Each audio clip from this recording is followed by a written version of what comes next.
Some lives do not break all at once. They wear down like a rope across a well curb, strand by strand, until one morning the bucket falls and there is no water in sight. Folks on the frontier learned early that hunger had a sound, and so did shame, and both could walk beside a person without anybody else hearing them. But now and then, the Lord set one stubborn soul in the path of another, and what looked like ruin became the first board in a house neither one knew they needed. Tabitha Winslow was standing in the raw Kansas wind with both hands wrapped around a crosscut saw when Amos Barker first saw her. It was March of 1883, just east of Cottonwood Falls, where the prairie rolled brown and bare under a sky the color of dishwater. Tabitha's shawl, once dark blue and now faded thin at the elbows, kept slipping from one shoulder as she dragged the saw through a cottonwood log, too green and heavy for her. Her belly strained against the front of her calico dress, round with the child who had never heard his father's voice. Beside her, on a stump, sat a cracked white china cup with a blue flower painted on its side, the only fine thing she had not sold. There was no food in the flour sack folded under the wagon seat, no money in the small leather purse tied inside her dress. No one in town willing to take in a widow who had arrived with a dead man's debts and a baby coming before summer. So she was building a cabin, not well and not fast, but with the kind of desperation that made hands stronger than sense. 2 logs already lay crooked in a shallow trench she had dug with a garden spade. A pile of split prairie grass waited nearby for chinking, along with a bucket of clay mud she had mixed with her bare hands at the creek. Her wagon stood behind her with one wheel sunk to the hub. A mule with ribs like barrel hoops nosed through the yellow grass and found nothing worth chewing. Before we go further, tell me where you are listening from tonight. If this story finds a tender place in you, give it a like. Share it with someone who needs a quiet frontier love story. And subscribe so more memories like this can find their way home. Amos Barker reined his sorrel mare at the edge of the creek bottom and watched her without meaning to. He had come looking for 2 straight heifers with the left ears notched, and he had found a woman trying to make a wall out of sorrow. The saw caught. Tabitha pulled harder. It jumped from the cut and bit the heel of her palm. She sucked in a breath, but did not cry out. She pressed the bleeding hand against her apron, looked up toward the empty prairie as if daring it to speak, then bent again to the log. Amos shifted in the saddle. He was a broad-shouldered man of 36, though grief had cut 10 years into the lines around his mouth. He wore a black hat sweat-stained at the band, a sheepskin coat gone shiny at the cuffs, and a look that made most people in town leave him be. His ranch sat 3 miles north, a house too large for one man and too silent for comfort. Folks said he had good horses, bad manners, and a heart buried somewhere behind the grave of his wife. That last part was not entirely wrong. He rode closer, slow enough not to startle her. Tabitha heard the creak of saddle leather and straightened so fast the shawl fell from her shoulder. She grabbed the handle of the saw like it was a rifle. "I'm not trespassing," she said before he spoke. Amos stopped his mare. "Didn't say you were. This land is not claimed. I checked with Mr. Greeley at the land office. I know what land is claimed." Her chin lifted. There was mud on her cheek and sawdust on her skirt. Her hair, brown as walnut hulls, had come loose from its pins and hung in damp strands around her face. She was pale but not weak. There was a difference, and Amos saw it. "You cutting that alone?" he asked. "I am cutting it. That is not what I asked. It is the answer I have." The mare stamped. The wind moved through the leafless cottonwoods and made a dry, rattling sound like old bones. Amos looked at the crooked log, the shallow trench, the mud bucket, the wagon with its sunken wheel, the woman's bleeding hand. "You got a man coming. My man is in the ground." The words came flat, worn smooth by saying them to strangers who only wanted to know how much trouble she might be. Amos took that in and looked away first, Where, Missouri? No kin here. No money. Her eyes narrowed. You always count a widow's pockets before saying your name. That should have made him leave. He nearly did. He had learned long ago that helping made a person responsible for what came after, and he had sworn off responsibility beyond cattle, fence line, and his own breathing. But then Tabitha shifted her weight, and for 1 second her hand went to the underside of her belly, not tenderly but protectively, the way a person covers a lantern in high wind. Amos Barker, he said. She stared at him. I know the name. Most do. They said you do not like people.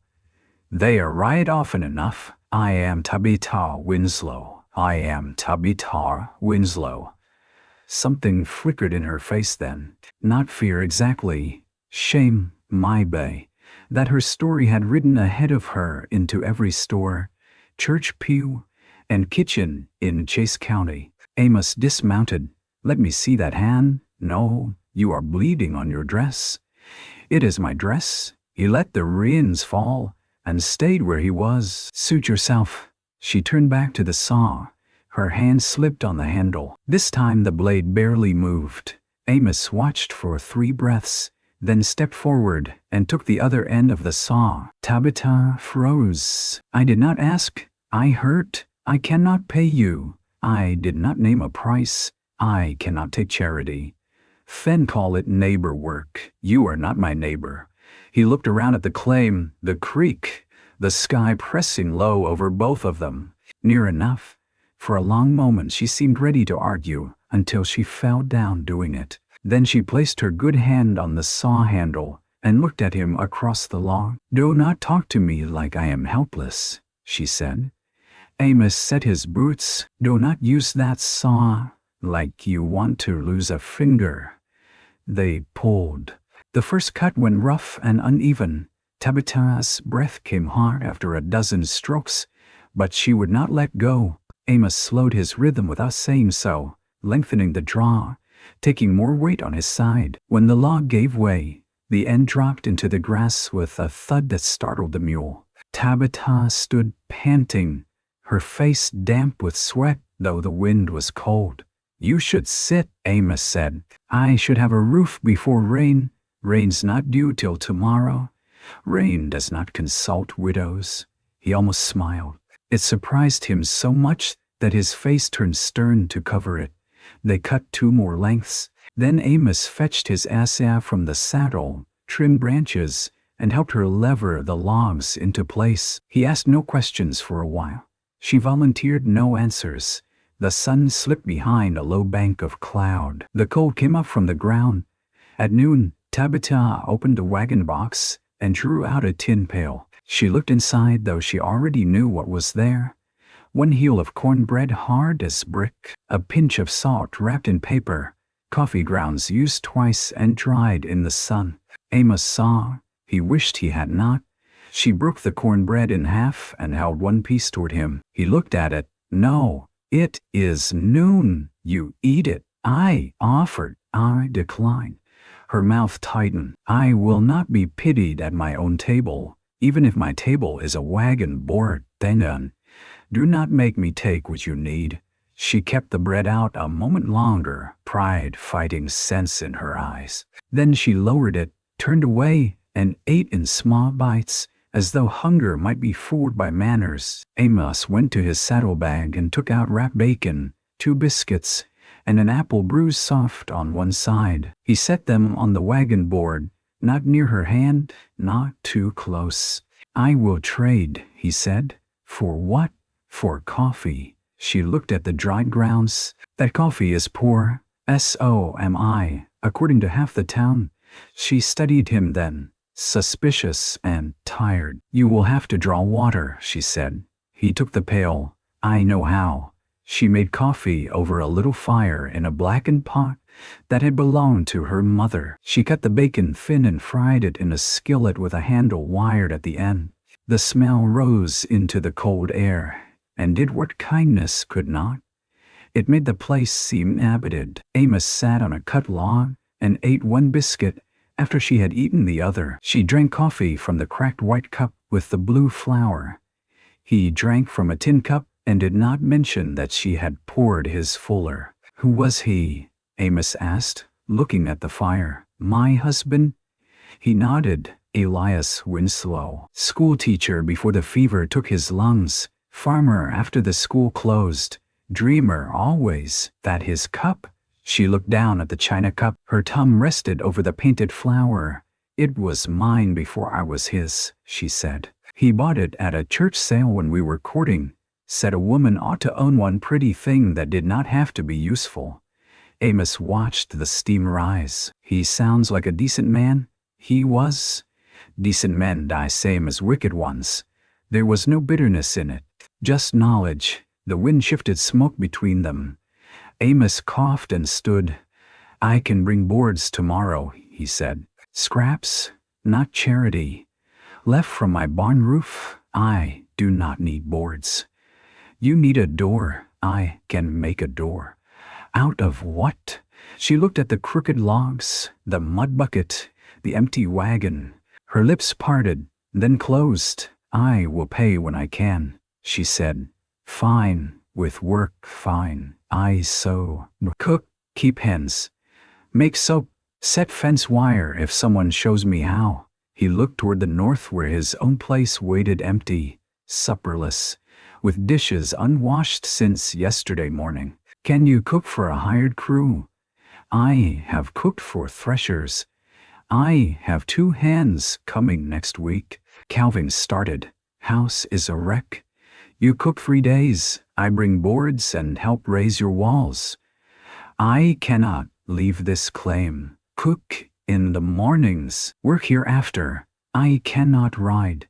I have a wagon. I will not sleep under your roof. I did not ask you to.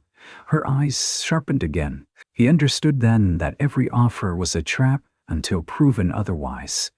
A woman alone learned that quick. You come by daylight, he said. You leave by daylight. Mrs. Hattie Bell from town can sit in the kitchen first day if you want a witness. She talks enough for 3, despite herself. Tabitha's mouth softened. You know, Mrs. Bell, then you know she would shoot me with a flour scoop if needed. She would not need a gun, no. The first almost laugh moved between them and vanished before either could claim it. That evening Amos hitched her wagon free, hauled her logs closer to the creek bank, and left before dusk with the promise of boards. Tabitha stood beside the unfinished wall and watched him ride away.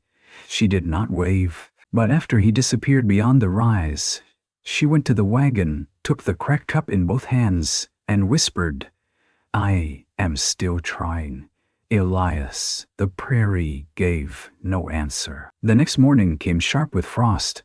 Amos arrived with planks, nails saved in a tobacco tin, 2 hinges, a sack of potatoes, and a small bundle wrapped in flour cloth. He set the potatoes under the wagon without comment. Tabitha noticed and said nothing until he turned away. I cannot pay for those. They sprouted in my cellar. They are food. They are nearly trouble.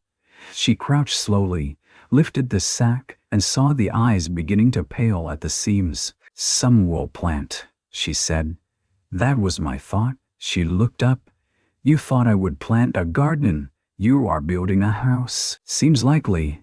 That simple belief did something to her. Not much, just enough that her shoulders lowered. At Amos Barker's ranch, the house stood in a hollow where cottonwoods guarded a windmill, and a barn leaned against the prairie, as if tired. The place had once been handsome. The porch rail was carved in a pattern that no practical man would have bothered with. Curtains, yellowed and stiff, hung in the parlor windows. A stone path led to a garden bed dead with last year's weeds. The corral gate sagged on one hinge, and hens scratched under the steps like they had given up on order. Tabitha sat beside Almus on the wagon seat, her hands folded around the bundle he had brought. Inside was a clean towel, lye soap, and a jar of goose grease for her cut palm. She had accepted those more reluctantly than the potatoes. As they pulled into the yard, a speckled hen flew up, flapped in a fence, and knocked over an empty milk pail. The sound rang across the yard. Amos muttered. Place has manners like a drunk. Tabitha looked at the house. It was loved once. His jaws set. She knew then she had stepped near something closed. Mrs. Hattie Bell was waiting on the porch, round as a flour barrel, and wrapped in a brown cloak. She had a face made for judgment and hands made for biscuits. "There you are," Hattie called. "I told Amos if he had kidnapped you, I would know by the set of his ears." "I came freely," Tabitha said. "Good. Come in before my curiosity freezes solid." The kitchen smelled of ashes, cold grease, and old coffee. Dishes sat stacked in a pan. Gray water filmed over them. A flour bin stood nearly full, but the lid was dusty. A stove large enough to feed 10 waited, black and sullen. On the table sat 2 cups, 1 tin, 1 blue willow china. The china cup was clean. A chair near the stove had a shawl folded over the back, lavender wool with fringe at the ends. Dust lay across it so evenly that Tabitha understood no one had touched it in years. Amos took off his hat. His eyes went to the shawl, and then away. "This kitchen has not seen a woman's hand in a while," Hattie said briskly. "It has seen hands," Amos said, "not ones that knew what they were doing." Tabitha unpinned her own shawl and hung it carefully on a peg, far from the lavender one. "What do you need cooked?" she asked. "Breakfast for 3, Amos said. 4, if Mrs. Bell stays to scold." "I already ate," Hattie said. "But I will test the biscuits for poison." Tabitha washed her hands in warm water Hattie poured. She moved slowly at first, learning the kitchen by touch. Flour crock, salt jar, bacon hook, coffee mill, dried beans, apples in a cellar basket, kettle with a cracked lid, knife needing a whetstone. Amos stood near the door like a man unsure whether he belonged in his own house. "Woodbox is low," Tabitha said. "I will fill it. And the stovepipe draws poorly. I will check it. And these hens need nesting straw." He blinked. "You came to cook?" "I cannot cook eggs that are broken in ma," Hattie cackled. "You hired a queen, Amos Barker." "I did not hire anybody." Tabitha measured flour. "Yes, you did." He looked at her. "For 3 mornings, she added. He nodded once and went out. The first biscuits were not perfect. The stove heated unevenly, and the left side browned hard. Tabitha put the burnt ones on her own plate, but Amos reached across and took one before she could stop him. "That one is mine," she said. "Was, it is burnt. I've eaten worse. That is not praise, no."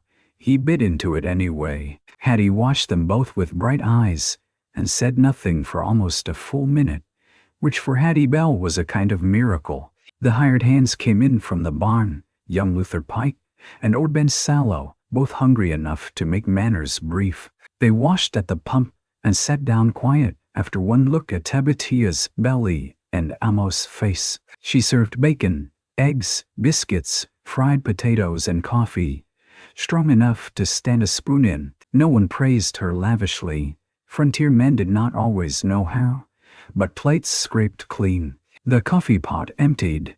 Luther used his last bit of biscuit to gather bacon grease from the plate, then looked embarrassed. Tabitha saw and placed another biscuit beside his hand. "Thank you, ma'am," he mumbled. Amos saw that too. After breakfast, Tabitha washed dishes while the men went out. Hattie dried, studying her from the corner of one eye. "You know what folks are saying?" Hattie asked. "I know enough. They say you came west because no decent family back east would have you. My husband died in Missouri. His brothers sold what was ours to pay debts that were not ours. I came because Elias had spoken of Kansas as if it were a second chance. Was there no one to stop you?" Tabitha's hands paused in the dishwater. "There were plenty to advise me not to try." Hattie's face changed. "That is not the same thing, no." They washed in silence. When Tabitha reached for the blue willow cup, Amos' voice came from the doorway. "Leave that," she startled. Water dripped from her fingers. Hattie stopped drying Amos stood stiff, one hand on the doorframe, eyes fixed on the cup. "I was only washing it," Tabitha said. "It is clean. It has dust inside." "I sigh," said, "Leave it." His tone snapped like a rein. Tabitha set the cup down gently. "Very well." Amos looked as if he wanted to take the words back, but did not know the road. He turned and went outside. Hattie sighed. "That was Ruth's." Tabitha dried her hands. "His wife, dead 4 years this my child too. Fever took the little girl first, Ruth after." The kitchen seemed to grow colder. "That chair?" Tabitha asked, looking at the lavender shawl. Hattie nodded. "He sets her cup out every morning. Never drinks from it. Never lets anybody move it." Tabitha looked toward the yard, where Amos was lifting hay bales with more force than needed. "I have a cup like that," she said softly. "I figured. 3 days became 5 because the first rain came hard and turned the creek crossing to soup." Tabitha's cabin walls rose slowly between chores at the Barker place. Amos brought logs. Tabitha notched what she could sitting on an upturned bucket, guiding his hand when her eye saw a better fit. "You ever build before?" he asked one afternoon. "My father built coffins," she said. Amos stopped. She glanced up. "Not all the time. He was a carpenter, but when folks needed them, he did not turn away. You learned from him." "I learned to measure twice when lumber was dear. I learned a crooked cut cost twice. I learned people speak softer around unfinished boxes."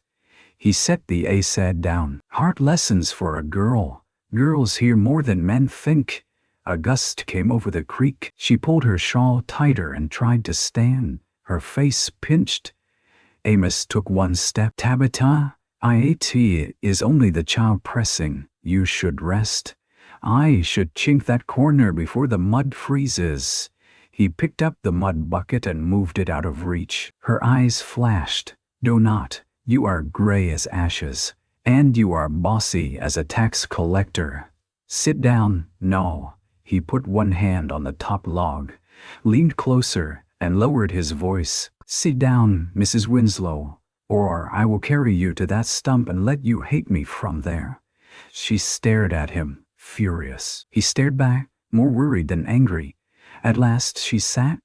He took off his coat and folded it behind her on the stump. She did not hank him, but she did not push it away either. That evening, he drove her back to the little canvas lean-to she slept under beside the half-built cabin. The rain had found one corner and dampened her bedding. He saw the wet quilt, the empty food sack, the way she moved slower when she thought no one watched. "You cannot sleep here tonight," he said. "I have slept in worse. That does not make this good. I will not go to your house. You can sleep in the wash house. It has a bolt inside. No barn loft. No Mrs. Bell. I will not be passed around like a problem." His patience wore thin. "You are with child and sleeping in wet bedding." Her voice shook. "And it is mine that stopped him." She stood in the rain with her shawl darkening on her shoulders, chin high, though her mouth trembled. "It is mine," she said again. "The mud, the boards, the bad roof, the cold ground. Mine. I have lost a husband, a home, a bed, a table, a name people respected, and nearly every spoon I owned. I will not lose the right to stand where I choose." Amos looked at her and saw not stubbornness, or not only that. He saw a woman guarding the last inch of herself. He took his hat off, rain running through his hair. "All right," he said. She blinked, braced for argument that did not come. He walked to the wagon, took out a canvas tarp, and tied it over the leaking side of her lean-to. Then he unrolled his own bedroll and laid it inside, dry wool and oiled cloth. He placed a sack of oats near the mule and a small packet of coffee by her fire pit. "I am not giving you a roof," he said.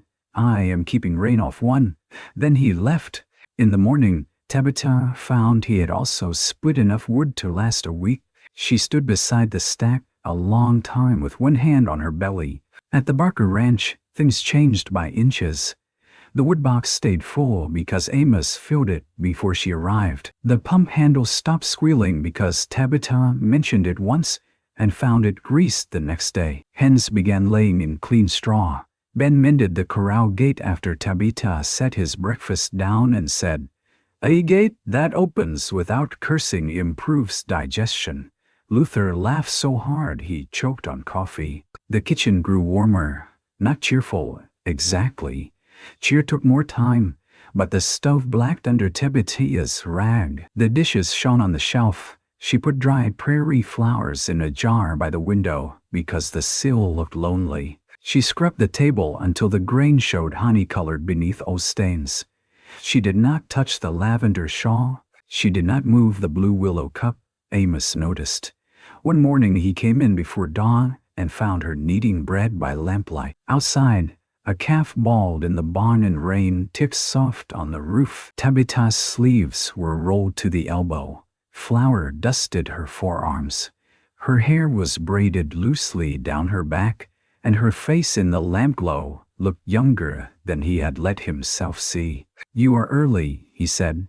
"So is hunger." He hung his hat.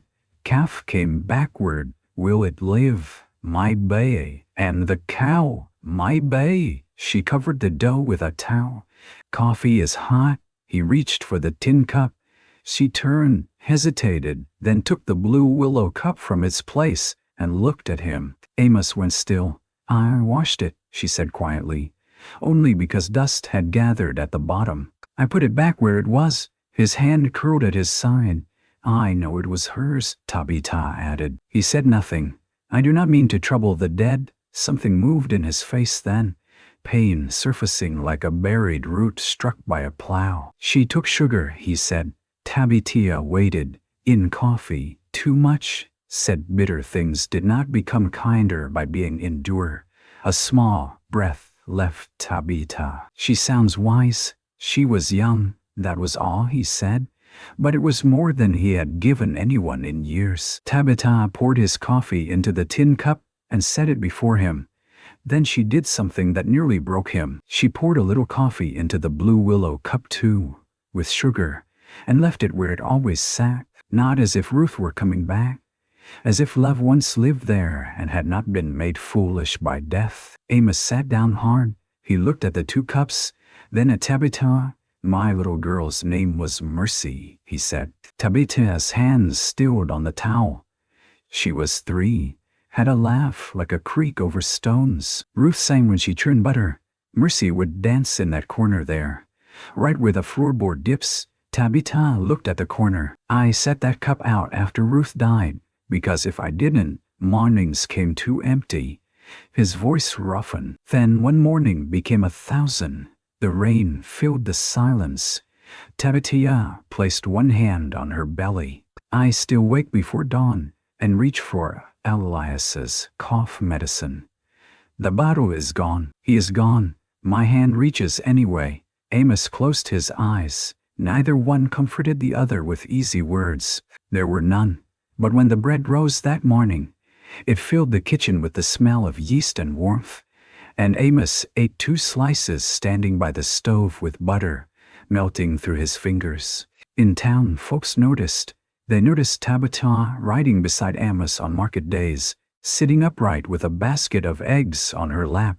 They noticed Amos buying extra flour, lamp oil, calico, nails, and once, a length of green ribbon he pretended was for tying sacks. They noticed Tabitha's cabin taking shape on the creek claim, with a rear door hung straight and a chimney of stone rising at the end wall. And they talked. At Pritchard's Mercantile, Mr. Pritchard counted beans into a sack, while 2 women near the ribbon counter lowered their voices just enough for Tabitha to hear. A widow ought to be careful, especially one her condition. And Amos Barker with that empty house. Tabitha held her purse. Inside were 3 coins earned from cooking and mending. She needed flour, salt, and lampwick. The baby had kicked all morning, sharp and restless. Mr. Pritchard looked over his spectacles. "You paying today, Mrs. Winslow?" "Yes." "Cash?" Her face warmed. Yes. He tied the bean sack slowly, only asking because there was talk about the account Elias Winslow's brother left unpaid in Missouri. Word travels. My husband's brother is not my husband. Debt clings to a name. Then perhaps mercy should too. A woman near the ribbon counter made a soft sound. Mr. Pritchard's mouth thinned. I run a business, not a charity kitchen. Tabitha reached into her purse. Before she could lay the coins down, Amos Barker's hand came past her shoulder and placed a $20 gold piece on the counter. The store went quiet. Tabitha turned. No, Amos did not look at her. He looked at Pritchard. Her money is good. Pritchard swallowed. I never said it wasn't. You said enough around it. I have a right to protect my accounts. You have a right to price beans, not weigh a woman's grief with them, Tabitha whispered. Amos. He heard the warning, but there were years of silence in him, and something hot had finally split. He took the gold piece back and set Tabitha's 3 coins on the counter instead. She pays what she owes, he said. No more, no less. You will speak to her as Mrs. Winslow. You will not drag a dead man through your store to make yourself taller. Pritchard's face reddened. One of the women looked down. Tabitha stood very still. She wanted to be angry at Amos for stepping in. She wanted to thank him. Both feelings pulled at her until she could hardly breathe. Amos picked up the flour sack and beans. Anything else? Tabitha lifted her chin. Lamp wick? He waited while she bought it herself. Outside, she stopped by the hitching rail. You should not have done that, she said. Likely not. I can defend myself. I know. I made it seem he should hold his tongue. She looked at him then and saw he was not proud. He was unsettled, as if public words had cost him something he had not meant to spend. You put down gold, she said. I picked it back up. You meant to pay. I meant to stop him. Those are different. Are different. I need my dignity more than I need flour. I know that now. The apology was there, plain, as if spoken. She looked toward the street where wagon wheels cut mud into the ruts. Thank you for hearing it. Amos nodded. From that day, the gossip sharpened before it softened. Some said Amos was courting trouble. Some said Tabitha had planned the whole thing with a widow's cunning. Hattie Bell silenced 3 women after church by asking whether any of them had built a cabin 6 months gone with child. And if not, my baby, they ought to go home and practice Christian quiet. But words have teeth, even when foolish. Tabitha began refusing rides to town. She worked longer at her claim and shorter at the Barker Ranch. When Amos brought lumber, she counted each board and wrote it in a little ledger. When he left food, she sent back mended socks, soap, or jars of wild plum preserves made from fruit she found along the creek. She would not owe him in ways tongues could twist. April warmed the prairie. Grass greened in the low places. Calves wobbled beside their mothers. Tabitha planted potatoes, beans, onions, and 3 rows of corn with almasao, though he told her the corn was early, and she told him babies and seeds came when they pleased. Her cabin became a shape against the sky. 1 room, a stove in the corner, a rope bed Amos helped build, and Tabitha insisted on lacing herself. A shelf for dishes, a nail by the door for her shawl. The cracked white cup with the blue flower sat on the table, washed clean every morning. But the work cost her. One afternoon, Amos arrived to find her on her knees in the garden, one hand braced in the dirt, the other clenched around a bean seed packet. Her face was white. He dropped the hammer he was carrying. Tabitha, I stood too fast, she said. He crouched beside her. Look at me. I am looking at the bean. Look at me. She turned her head, annoyed and frightened. Sweat beaded at her temple. You are going to Mrs. Bell's, he said. No, no, Amos. His name in her mouth stopped him for half a breath. She tried to rise. Pain crossed her face. Not birth pain, but enough to scare him. He lifted her before she could forbid it. She was lighter than she ought to have been. Too light. Her hands gripped his coat. Put me down. When you are under a roof with a woman who knows birthing, I said, put me down. And I heard you. He carried her to the wagon anyway. She did not speak the whole ride. Her silence was worse than anger. At Hattie Bell's, she submitted to broth, bed rest, and a scolding that lasted until supper. The baby was not coming yet, Hattie said, but Tabitha had worked herself past sense. That night Amos sat on Hattie's porch, hat in his hands, while lamplight glowed in the room where Tabitha lay. Hattie came out with a cup of coffee. You look like a man waiting for sentence. My baby, I am. She is asleep? Good, she called for Elias once. Amos looked at the floorboards. Then she woke and asked whether the cabin door was latched. He huffed a breath that was almost pain. Hattie sat beside him. You care for her. Amos stared into the dark yard. That is not a question, Hattie said. No, you planning to do anything decent about it? She is still wearing another man's grief. So are you wearing another woman's? He flinched.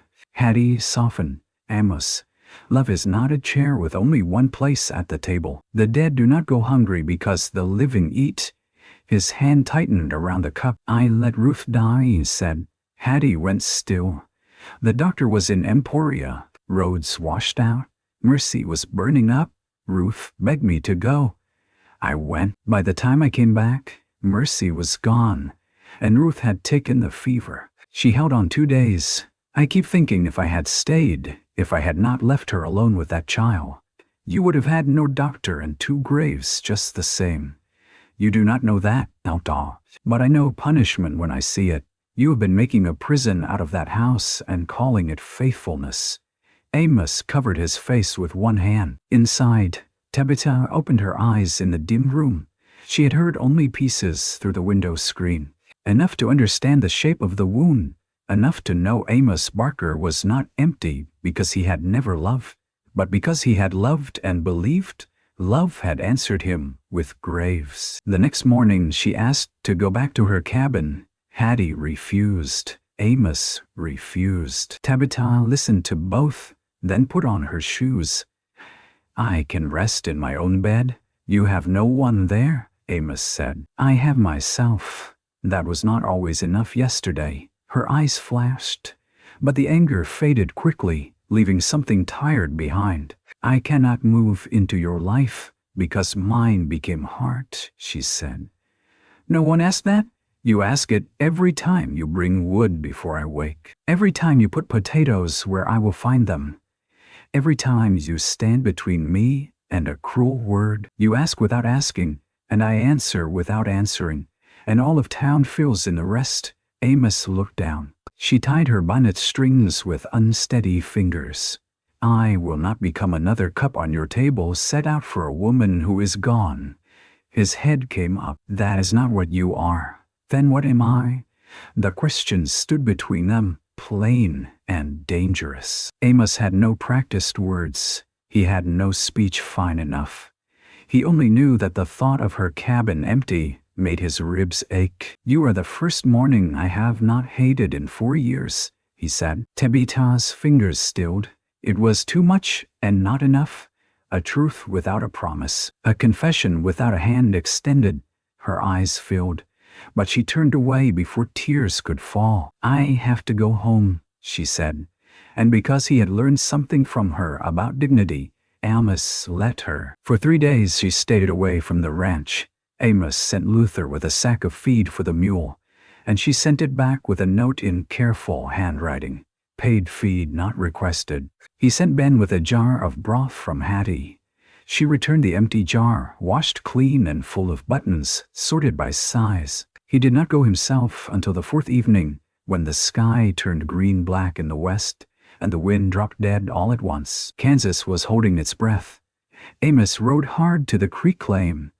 Tabitha was outside, pulling laundry from a line. The cabin stood nearly finished, its door solid, its chimney smoking thin.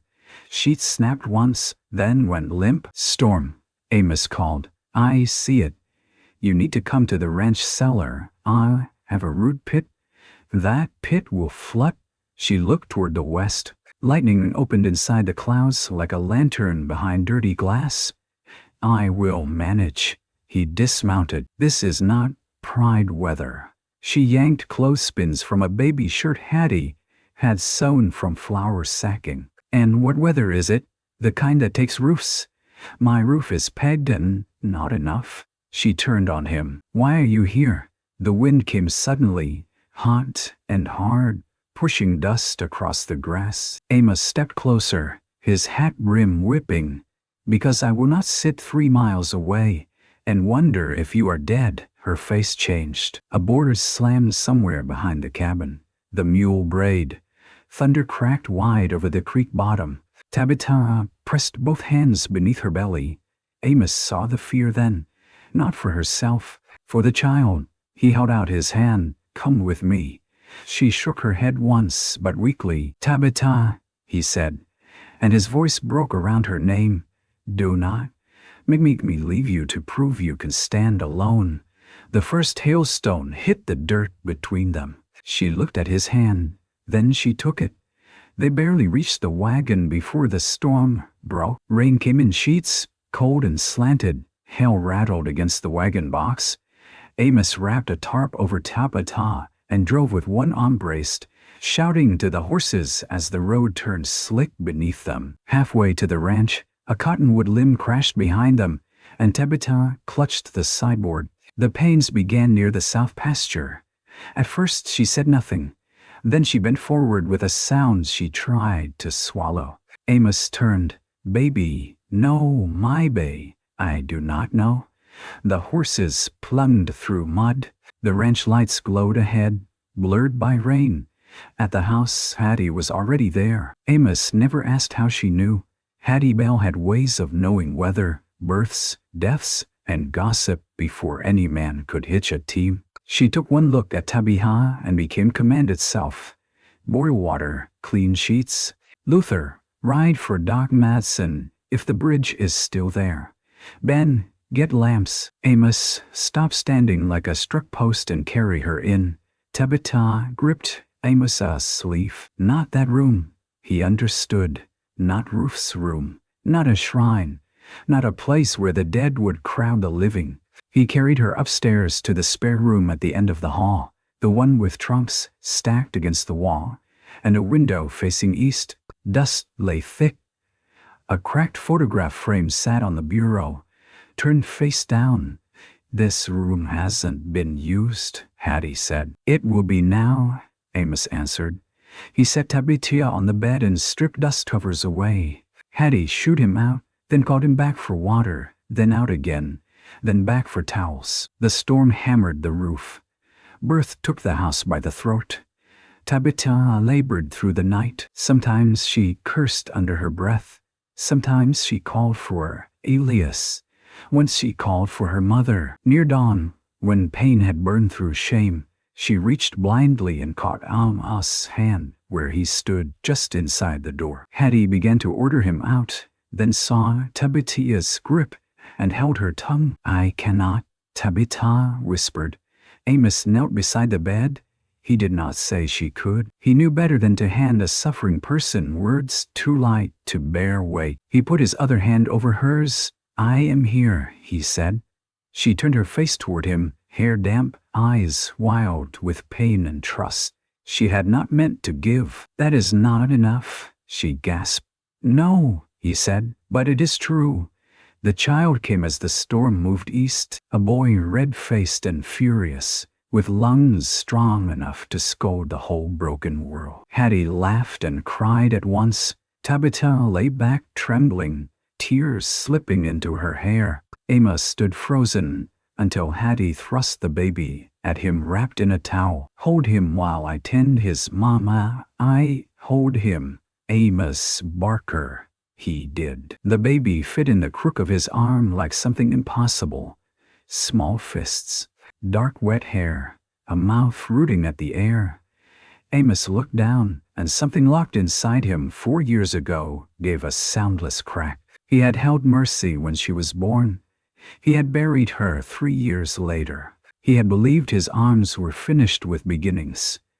The baby opened his eyes, unfocused and deep. "What is his name?" Hattie asked. Tabitha looked at Amos, then at the window where dawn made the wet prairie shine. "Elias," she said.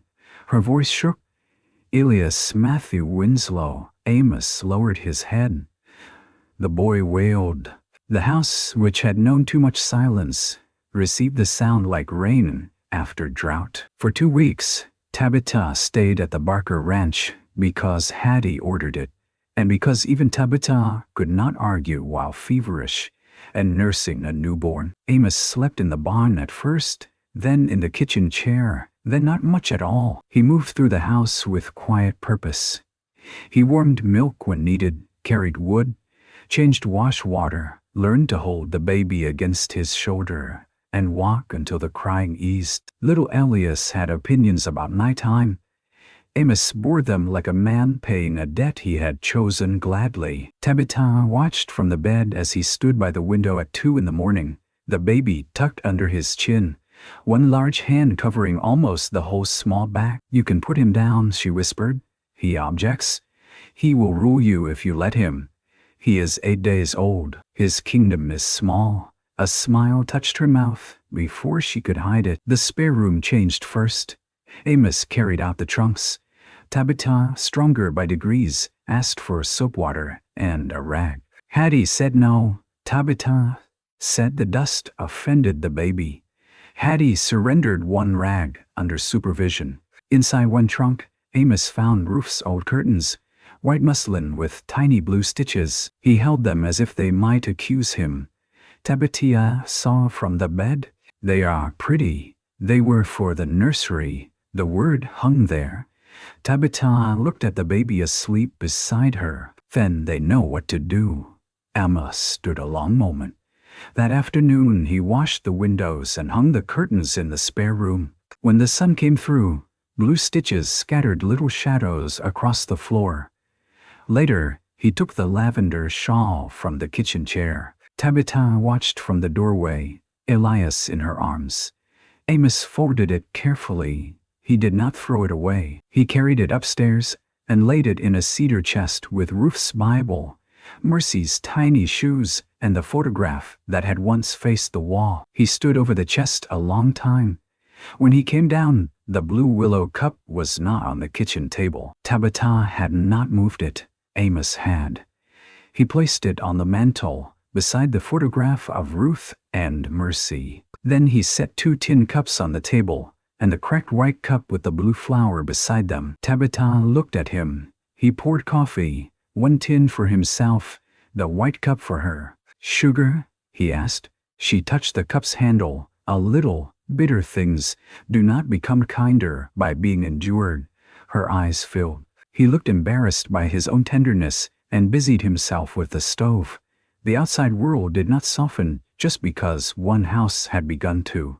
In mine, Mr. Silas Vale came to the ranch in a black buggy with polished wheels and a banknote folded in his coat pocket. Vale owned mortgages, half the patients in town, and none of its mercy.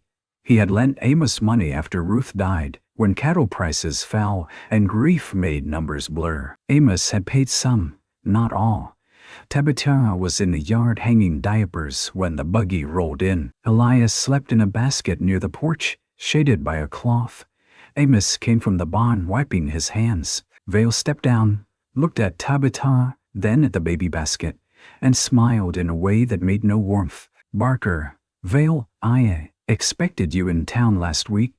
"I was busy, I observe." Tabitha kept turning cloth to the line, but her hands slowed. Vale unfolded the paper. "Your note comes due end of June, with interest. Unless settled, I will begin proceedings on the south pasture and water rights." Amos's face hardened. "You said September." "I said perhaps September if circumstances looked favorable. They do not. The herd calves strong. I can pay after sale. Markets shift. Men become distracted. Houses fill with dependents." His glance slid toward Tabitha. A banker notices risk. Amos took one step forward. Careful. Vale smiled thinner. Care does not pay debt. Tabitha lifted a wet diaper from the basket and pinned it smooth. Her voice was calm. How much? Both men turned. Vale chuckled. Mrs. Winslow, this is business. How much? Amos said. Tabitha, she looked at him. How much, Amos? He did not want the number in her ears. Money spoken aloud had a way of making walls thinner. $240, Vale said, enjoying it. Plus interest. Tabitha's fingers tightened on the clothespin. It was more money than she had seen in one place since Alice sold his school books. Vale folded the note. You have 6 weeks. After he left, the yard seemed too quiet. Even the hens had gone still under the steps. Amos picked up a split rail and carried it to the fence, though it needed no carrying. You should have told me, Tabitha said. No, it is not your burden. She laughed once without humor. Your roof kept hail from my child. Your stove cooked my food. Your hands built half my cabin. Do not speak to me of separate burdens when my laundry is on your line. He turned. I will not have you paying my debts. I did not offer money. You asked the amount like you meant to find some. I asked because secrets rot faster than potatoes. His face closed. Tabitha stepped closer, Elias stirring in the basket behind her. Is that why you let the south fence go? Why you have not bought seed? Why Ben worries over the ledgers when you leave the room? You have enough to tend, so do you? I have carried it this long, and it has bent your back. He looked toward the south pasture where grass waved silver-green in the wind. That land was Ruth's dowry money. Her father put cash into this place. If I lose it, you think you lose her again. His eyes cut to her. She wished she had said it softer, but truth had come as it often did, plain and uninvited. Amos walked to the barn. That night, he did not come in for supper until the beans had gone thick and the cornbread dry at the edges. Tabitha kept his plate warm under a towel on the stove. When he finally entered, mud to his knees, he saw the plate and stopped. You did not have to wait. I did not. He lifted the towel. Beans, cornbread, fried onion, and coffee still hot in the pot. You kept it warm. That is not waiting. That is supper. He sat, ate. After a few minutes he said, I do not know how to be beholden. Tabitha, rocking Elias by the stove, looked at the baby rather than him. No one does at first. I am ashamed, as so am I. Most mornings before breakfast. Then the baby cries and the stove needs lighting. He swallowed. She rocked slowly. There is work enough to carry us past shame if we let it. He looked at her, but she did not raise her eyes. The plan came from Tabitha because she understood small economies. Amos understood cattle, weather, horses, and land. Tabitha understood how a spoonful saved each day became a jar filled by winter. They would not lose the south pasture without a fight. She began with the hens. Eggs went to town twice a week, packed in oats. Then butter, once she persuaded Amos to buy a milk cow from a German farmer moving west. Tabitha made soap from lye and tallow, hard bars scented with dried mint from the creek. Hattie took 6 to sell after church and returned with coins tied in a handkerchief. Amos sold 2 unbroken colts he had been too proud to part with. He hated every step of it. Tabitha knew did not speak while the buyers led them away. That evening she mended his torn shirt by lamplight and left an extra slice of pie by his plate. He noticed Ben and Luther repaired the south fence, tight enough to hold cattle through storm season. Amos took night watches during calving, then worked days hauling stone to strengthen Tabitha's cabin foundation against floods. She protested until he said, "A house that shelters my godson ought not lean." "Godson?" she asked. He looked caught. "If you allow it." Tabitha's face softened. "I allow it." From then on, Amos carried that word quietly. like a match protected from wind. The cabin on the creek stood finished by late May. Tabitha moved into it because it was hers, and Amos helped, because he had promised himself he would not cage her with gratitude. He drove the wagon loaded with her bed, stove, dishes, trunk, and cradle. Hattie came too, carrying curtains and advice. The one-room cabin smelled of new wood, clay, smoke, and sun-warmed grass. Tabitha hung her shawl by the door. She placed Elias's cradle near the bed. On the table, she set the cracked white cup with the blue flower. Amos carried in a rocking chair from his wagon. "That is not mine," she said. "It is now. I did not earn it. Ruth's father made it. Mercy was rocked in it. It has sat empty long enough." Tabitha touched the back of the chair. The wood was smooth where hands had held it. "Amos," she whispered. He looked toward the open door.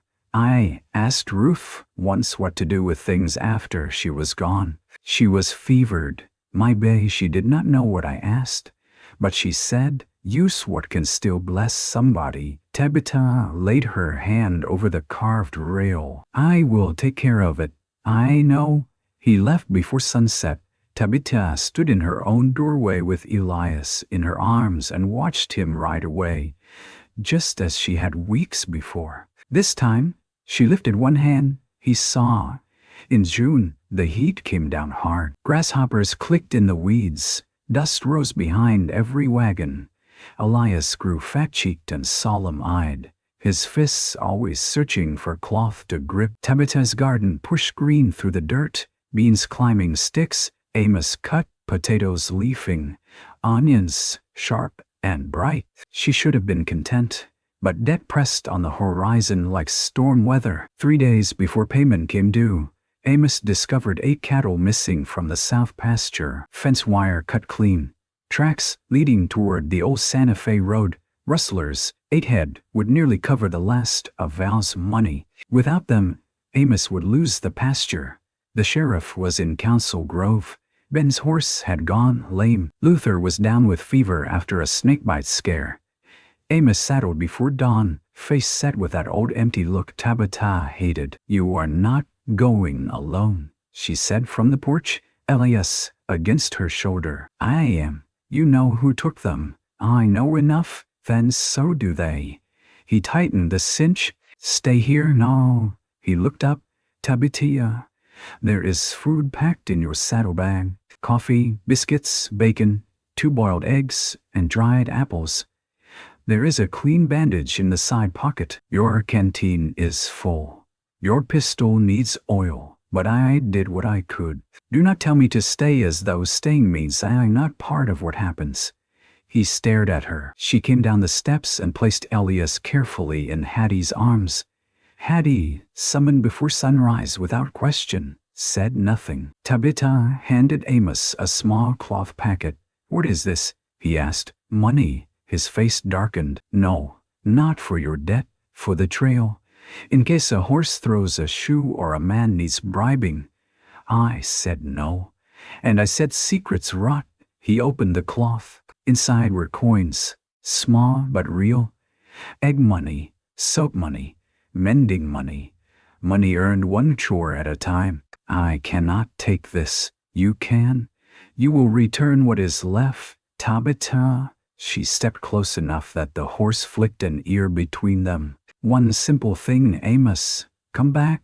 His throat worked. "I will," he said. It was not a grand vow. It was better. It was a rope thrown across a flood. He rode south. The day stretched cruelly. Tabitha worked because not working made fear louder. She washed dishes, fed hens, hoed beans, pumped water, nursed Elias, stirred laundry in a kettle until steam dampened her face. Every sound from the road made her turn. Near dusk, thunderheads rose in the west again. Not green like tornado weather, but dark with hard rain. Hattie stood on the porch holding Elias and watched Tabitha pace. "You love him," Hattie said. Tabitha stopped beside the woodpile. "I owe him." "That is not what I said." Tabitha picked up a piece of split wood. then set it down. I loved Elias. I still do in the way a grave keeps flowers after they dry. No one says otherwise. I do not know how to love a living man who might ride away and not come back. Hattie shifted Elias to her other shoulder. None of us know how. We do it scared. Tabitha looked down the road. The first gunshot came far off, small but sharp. Then another. Hattie's face changed. Inside, Tabitha did not move. A rider appeared over the rise, bent low. Almas, sorrel, running hard. Behind him 3 cattle broke from the draw, then 5 more, driven by Ben Sal with blood on his sleeve. Another horse followed, riderless. Amos swayed in the saddle. Tabitha ran. He nearly fell at the gate. She reached him as he slid down, his left side dark with blood. "Not mine," he said. "Liar, some mine." Hattie shouted for Ben. Elias began crying from the porch. Rain started all at once, big drops striking dust. Tabitha pressed both hands against Amos' side. Blood warmed her fingers. "Look at me," she ordered. He tried. His eyes found her face and drifted. "No," she said, fierce. "You promised." I came back. "That is not all of it." Ben limped into the yard. Rustlers cut toward the river. Amos got the herd turned, took a graze from a rifle, deep enough to brag, not die. "You are not funny." Tabitha snapped. "No, Mom." They got Amos into the kitchen. The kitchen that had once smelled of cold grease, now filled with rain air, blood, coffee, and hot iron. Hattie boiled water. Ben rode for the doctor despite his arm. Tabitha cut Amos's shirt open with sewing scissors and packed the wound with clean cloth, hands steady because they had to be. Amos watched her through fever-bright eyes. "You are angry," he murmured. "Yes, good. Do not speak. You get quiet when scared." I said do not speak. His mouth twitched, bossy as a tax collector. Tears blurred her sight. She pressed harder on the bandage. He winced. "Good," she said. "Pain means living." The doctor came near midnight and dug out a torn piece of cloth and splintered wood from the wound. Not a bullet lodged deep, thank God, but ugly enough. Amos passed out once. Tabitha did not. She stood until her knees shook, then sat by his bed with Elias asleep in a basket at her feet. Near dawn, Amos woke. The room was dim. Rain whispered at the windows. Tabitha's head had fallen forward, one hand still resting near his wrist, as though she had counted his pulse in her sleep. He moved his fingers and touched her hand. She woke instantly. "Are you in pain?" "Yes, good." He breathed a laugh, then regretted it. She poured water and helped him drink. "Cattle?" he asked. "Home. Vale. We'll be paid if we can get you well enough to sign papers and not bleed on them." "You used the money." "Some. I will pay it back. You will heal first." He studied her face. In the pale morning, with her hair loose and worry plain, she looked like the bravest thing he had ever seen. "Tabitha," he said, "no speeches. I have only one sentence." She waited. "Marry me when you are ready, not because you need me." Her breath caught. He looked at the ceiling, afraid to watch her refuse. "I know you have a house. I know you can stand alone. I know you loved him. I know this town will talk until its teeth fall out. I'm not asking to save you. I'm asking because the table is wrong when you are not at it." Tabitha closed her eyes. For a while, the only sound was Elias stirring in his basket and the drip of rain from the eaves. "I'm not ready today," she whispered. "I know, but I'm not leaving." His eyes closed then, relief moving across his face like sunlight over winter ground. "That is enough," he said. Vale came 2 days later, expecting weakness, and found the Barker kitchen full of witnesses. Hattie Bell sat with Elias in her lap. Ben stood with one arm bandaged. Luther leaned pale but upright by the stove. Mr. Greeley from the land office had been invited. So had Sheriff Cobb, returned at last and not pleased about rustlers. Amos sat at the table, gray but stubborn, with Tabitha beside him. On the table lay a stack of coins, bills, and a bank draft from the cattle sales sheriff Cobb had helped secure after recovering the herd. Vale entered with his smooth black hat and cautious eyes. "You look poorly, Barker. I have looked worse." "So I hear." Vale glanced at Tabitha. "Rustlers make bold stories." Sheriff Cobb cleared his throat. "Rustlers also make prisoners when caught. 2 men confessed to selling cattle through a man who holds several notes in this county." Val's face stiffened. "Careful, Sheriff." "I am." Tabitha placed the money on the table. "Here is what is owed." Vale looked at it, then at Amos. "Paid by whose purse?" "Mine," Amos said. "And mine," Tabitha said. Amos turned to her. She held his gaze. "Do not start." Vale smiled faintly. "How touching." Tabitha stood. She was not tall, and she was still thinner than she should have been, but every person in that kitchen seemed to make room for her. "I came to this county with no food, no money, and no help," she said. "Men like you counted that as proof I was small. Mr. Barker did not. He gave work when I needed wages, boards when I needed shelter, and respect when others found gossip cheaper. This money came from cattle, eggs, soap, mending, horses sold, fences repaired, and meals cooked before dawn. You will take it, mark the note paid, and leave this house knowing it was saved by work you did not see because your hands have never had to do it." No one spoke. Val's face darkened, but Mr. Greeley stepped forward with pen and paper. "I will witness settlement." Sheriff Cobb smiled without humor. "So will I." Vale signed. When he left, Hattie whispered, "I might join the Methodists, just so I can repent proper for how much I enjoyed that." Luther snorted. Ben laughed until his arm hurt. Amos looked at Tabitha, and something like wonder softened him. "You paid my debt," he said later, when the others had gone and Hattie had taken Elias outside for air. "I paid our fight hour." She wiped the table where Val's gloves had left dust. "Do not make me repeat myself." He reached for her hand, slowly enough that she could pull away. She did not. His thumb rested over the scar on her palm where the saw had cut her that first day. "I saw you bleeding beside that log," he said. "I thought you were the most stubborn woman God ever set loose. I was hungry. I know. I was scared. I know that too." She looked toward the window where the yard lay bright after rain. "I thought if I stopped moving, grief would catch me." He nodded. "It catches anyway." "Yes," she said, "but now it does not find me alone." Summer came, not gently.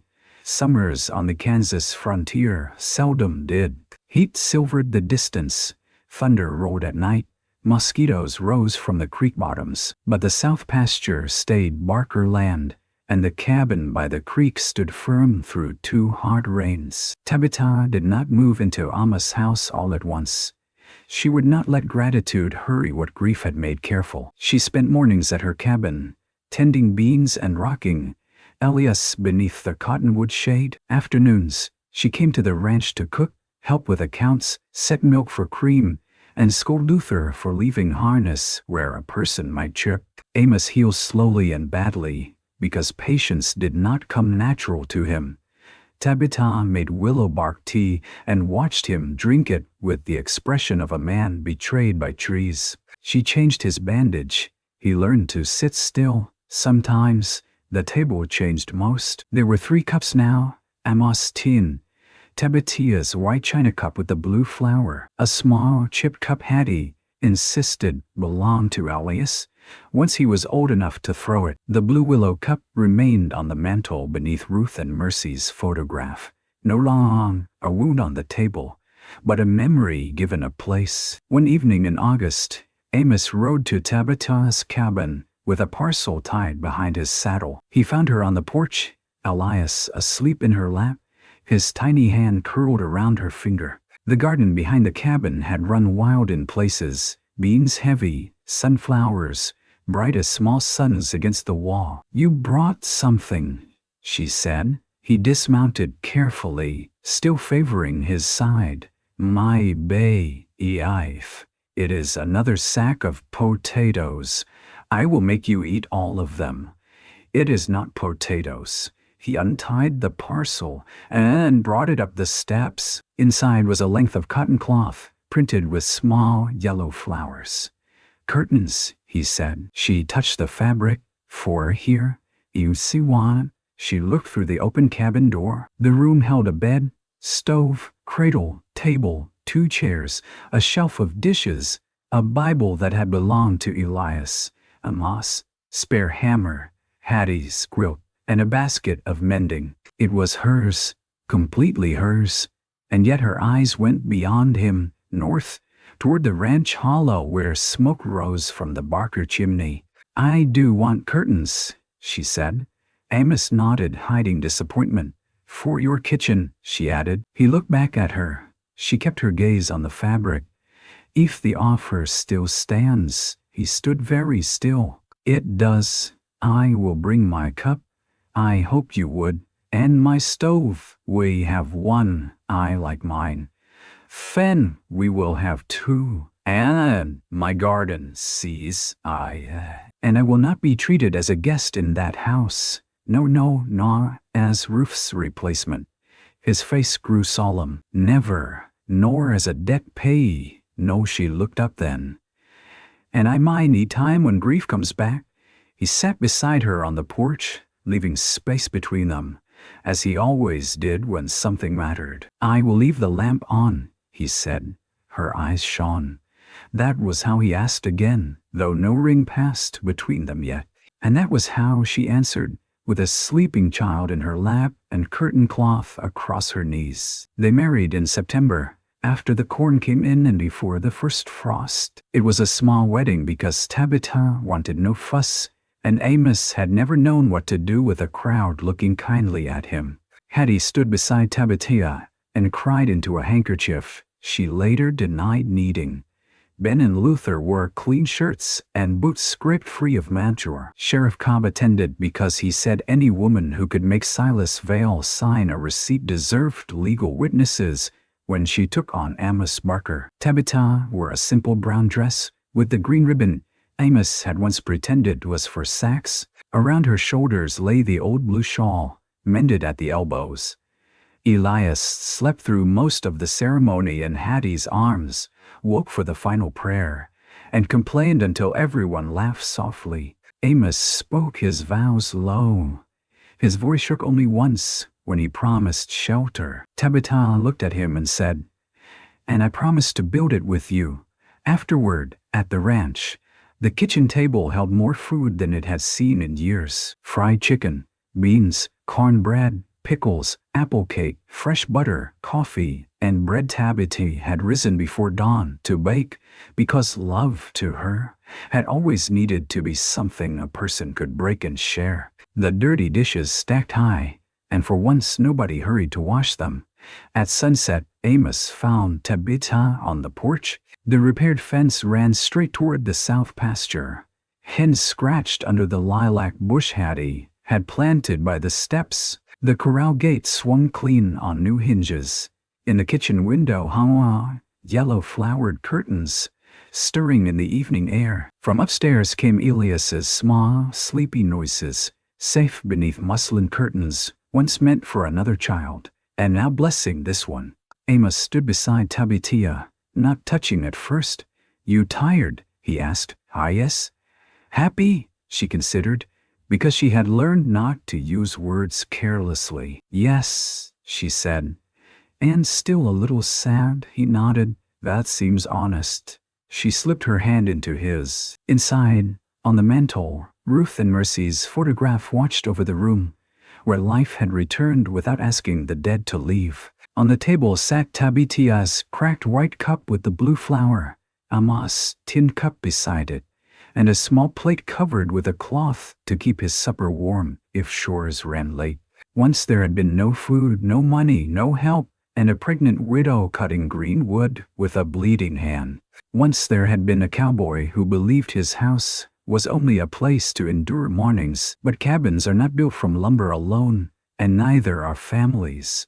Sometimes they rise from coffee kept hot, bread shared in hunger, a name defended in public, a debt carried together, and one hand reaching through storm rain for another. And if you pass through that part of Kansas in your mind, when the prairie wind is low and the porch light glows soft, you might still see them there. Tabitha Winslow Barker at the kitchen table with flour on her sleeve, Amos Barker coming in from the barn with wood smoke in his coat, little Elias asleep upstairs, and supper waiting warm beneath a clean white cloth.